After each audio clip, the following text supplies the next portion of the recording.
Hello everyone, स्वागत है आपका हमारे अपने यूट्यूब चैनल पर। साथियों, आज आपकी क्लास रहने वाली है सामान्य विज्ञान की।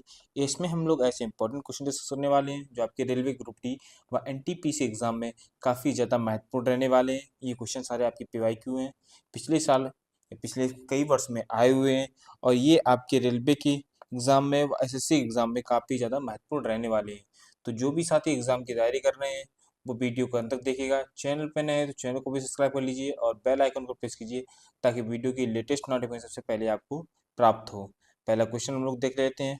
पहला क्वेश्चन हमारा देखिए है कि निम्नलिखित में से कौन सा समीकरण वेग समय संबंध को दर्शाता है। तो इसका सही आंसर रहने वाला है v बराबर u प्लस ए टी। ये वेग और समय के संबंध को दर्शाता है। सही आंसर हमारा क्या होगा? तो सही आंसर हमारा होगा सी। सी इसका सही आंसर होगा। ये गति का प्रथम नियम है। इसके अलावा हम लोग सेकंड नियम की बात करेंगे, एस बराबर U T plus half A T square. तो ये इसका संबंध क्या है? तो ये स्थिति व समय के संबंध को दर्शाता है। इसको स्थिति व समय को।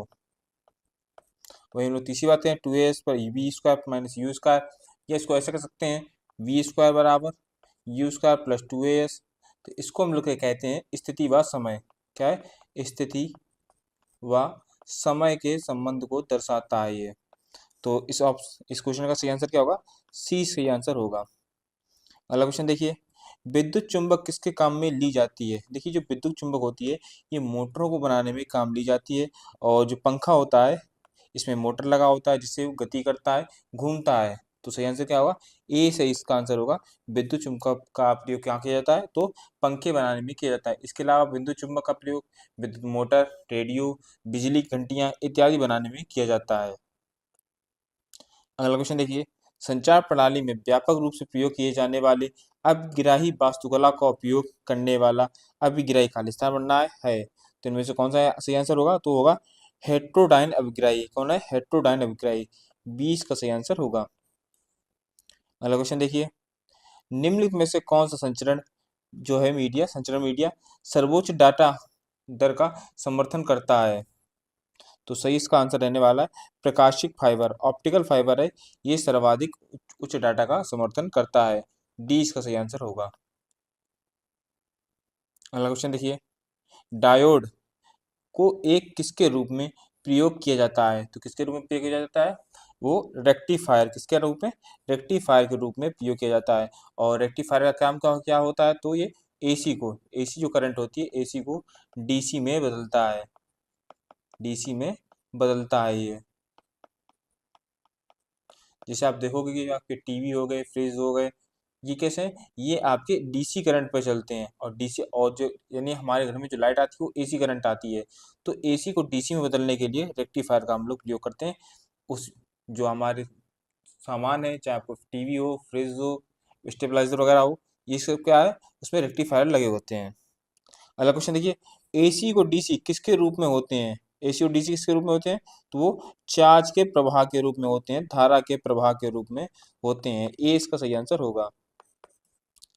साथियों, आपके लिए एक महत्वपूर्ण सूचना है।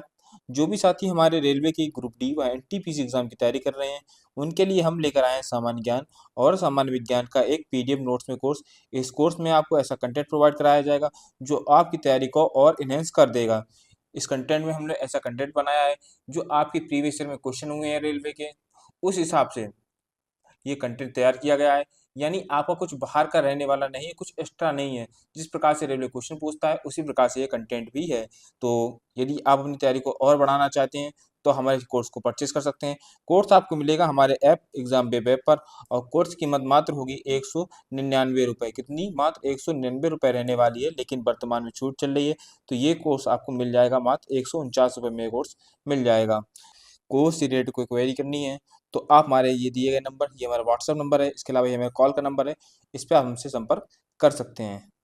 चलिए अगला क्वेश्चन देखते हैं। विद्युत चुम्बकीय प्रेरण क्या है? तो ये है कॉइल और चुंबकीय क्षेत्र के बीच सापेक्ष गति के कारण विद्युत धारा का उत्पादन है। ए इसका सही आंसर होगा। अगला क्वेश्चन देखिए, प्रकाशिक तंतु किस सिद्धांत पर कार्य करता है? तो ये पूर्ण आंतरिक परावर्तन पर कार्य करता है। पूर्ण आंतरिक परावर्तन पर। साथियों, वर्तमान में जो आपकी क्लास चल रही है, क्लास पसंद आए तो वीडियो को लाइक कर दीजिए, चैनल पर नए तो चैनल को भी सब्सक्राइब कर लीजिए। और जो इस क्लास की अभी आपको पीडीएफ पानी है तो आप हमारे दिए जो हमारा टेलीग्राम चैनल है, इसके लिंक डिस्क्रिप्शन बॉक्स में है, वहाँ जाइए, वहाँ इसकी आपकी PDF भी मिल जाएगी। चलिए अगला क्वेश्चन देखते हैं। धातु ऑक्साइड जो दोनों अम्ल व क्षार के साथ प्रतिक्रिया करते हैं को क्या कहा जाता है? तो कहा जाता है उभयधर्मी ऑक्साइड कहा जाता है। सी इसका सही आंसर होगा, उभयधर्मी ऑक्साइड। अगला क्वेश्चन देखिए। आधुनिक आवर्त सारणी में धातुएं किस ओर रखी जाती हैं? तो आधुनिक आवर्त सारणी में जो धातुएं हैं वो बाईं ओर रखी जाती हैं। क्यों किस ओर? बाईं ओर रखी जाती हैं। डी सही आंसर होगा। वहीं यदि अधातुओं की बात करें कि अधातुएं किस ओर रखी जाती हैं, तो वो रखी जाती हैं दाईं ओर। किस ओर? दाईं ओर रखी जाती हैं। तो ये दोनों भी आपको याद रखना काफी ज्यादा इंपॉर्टेंट होगा। अगला क्वेश्चन देखिए।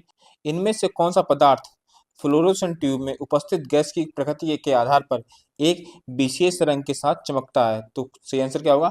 वो है हीलियम गैस। किसके साथ? हीलियम गैस के साथ विशेष चमकता है। देखिए, फ्लोरोसेंट ट्यूब में जब हीलियम गैस होती है, तो जो हीलियम गैस होती है उसके अणु आपस में टकराते हैं। जब टकराते हैं तो उनमें एक विशिष्ट रंग प्रकाशित होता है। सही आंसर क्या होगा? डी इसका सही आंसर होगा। अगला क्वेश्चन देखिए। पीएच मान में 7 से 14 तक वृद्धि किसका प्रतिनिधित्व करती है? तो वो करती है OH आनंद सांद्रता में वृद्धि का प्रतिनिधित्व करती है। डी इसका सही आंसर होगा। वही हम लोग बात करेंगे pH7 कैसा होता है। तो pH7 जो आपको होता है एक निष्क्रिय विलयन होता है। कैसा? निष्क्रिय विलयन होता है। निष्क्रिय विलयन। वही हम लोग बात करें 7 से लेकर 14 तक, तो ये किस प्रकार विलयन होते हैं? तो ये क्षारीय होता है। कैसा? इसमें जो pH होता है 7 से 14 तक वो क्षारीय विलयन होगा। अब यहाँ का क्या होगा आपका? pH7 निष्क्रिय विलयन होगा। वहीं अगर 0 से 7 की बात करें हम लोग, तो वो कैसा विलयन होता है? तो वो आपका अम्लीय विलयन होता है। कैसा? अम्लीय विलयन। तो ये सब भी आपको याद रखना है। अगला क्वेश्चन देखिए। निम्नलिखित में से कौन सा धातु ठंडे व गर्म जल के साथ अभिक्रिया नहीं करती है? तो वो है एल्युमिनियम धातु। कौन सी? एल्युमिनियम धातु क्रिया नहीं करती है। डी इसका सही आंसर रहने वाला है। अगला क्वेश्चन। तत्वों को उनके परमाणु द्रव्यमान के आधार पर वर्गीकृत करने का श्रेय किसे दिया जाता है? तो दिमित्री मेंडेलीव को दिया जाता है। ए इसका सही आंसर होगा, ए। अगला क्वेश्चन देखिए। निम्नलिखित में से कौन सा पर परागण के लिए परागण पदार्थ नहीं है? तो पर परागण पदार्थ के लिए देखिए कितने होते हैं। जैसे आपका पहला तो आपका हवा, हवा के बाद आपका पानी, पशु और कीट, ये आपके पर परागण के लिए होते हैं। अब पर परागण आपके दिमाग में आना चाहिए कि क्या होता है। तो देखिए, एक पौधा जब दूसरे पौधे को पराग को अपने जो पराग होता है उसको स्थानांतरित करता है, तो उसे हम लोग क्या कहेंगे? पर परागण कहते हैं। पौधे देखिए स्वयं से परागण में भाग नहीं लेते हैं। तो इसमें सही आंसर क्या रहने वाला है? वो है डी। डी। अगला क्वेश्चन देखिए। प्रकाश संश्लेषण के दौरान बनने वाले उत्पाद क्या हैं? तो क्या बनता है? तो बनता है आपका ग्लूकोज और ऑक्सीजन बनता है। क्या? ग्लूकोज और ऑक्सीजन बनता है। बी इसका सही आंसर होगा। प्रकाश संश्लेषण में क्या होता है? देखिए, जो धूप होती है प्रकाश का होता है, सूर्य का प्रकाश होता है, उसका प्रयोग करके पौधे और CO2 गैस होती है उसका प्रयोग करके ग्लूकोज और ऑक्सीजन का निर्माण करते हैं। अब ग्लूकोज का फार्मूला क्या होता है? तो वो होता है C6H12O6। ये आपका ग्लूकोज का फार्मूला है। तो ये भी आपको याद रखना है। अगला क्वेश्चन देखिए। अमीबा में अलैंगिक प्रजनन किस प्रकार का होता है? तो होता है द्विविखंडनीय होता है। बी इसका सही आंसर रहने वाला है, बी। अगला क्वेश्चन देखिए। निम्नलिखित में से किस ऊतकों में जीवित कोशिकाएं लंबी और कोनों पर अनियमित रूप से घनी होती हैं? तो वो होती हैं पेरेकाइनमा। पेरेकाइनमा में होती हैं। ए इसका सही आंसर होगा। अगला क्वेश्चन देखिए। महिलाओं में अंडाणु के उत्पादन की प्रक्रिया को क्या कहा जाता है? तो वो कहा जाता है आपका अंड जनन। सही आंसर क्या होगा? ए इसका सही आंसर होगा। और आज क्लास का लास्ट क्वेश्चन देख लेते हैं हम लोग। क्वेश्चन हमारा है स्नायु किससे बना होता है? तो ये बना होता है अंतनैक संयोजी ऊतक फाइबर से बना होता है। ए इसका सही आंसर होगा। तो आज क्लास के लिए इतना ही रखते हैं, मिलते हैं अगली क्लास में। तब तक के लिए जय हिंद, जय भारत, थैंक यू।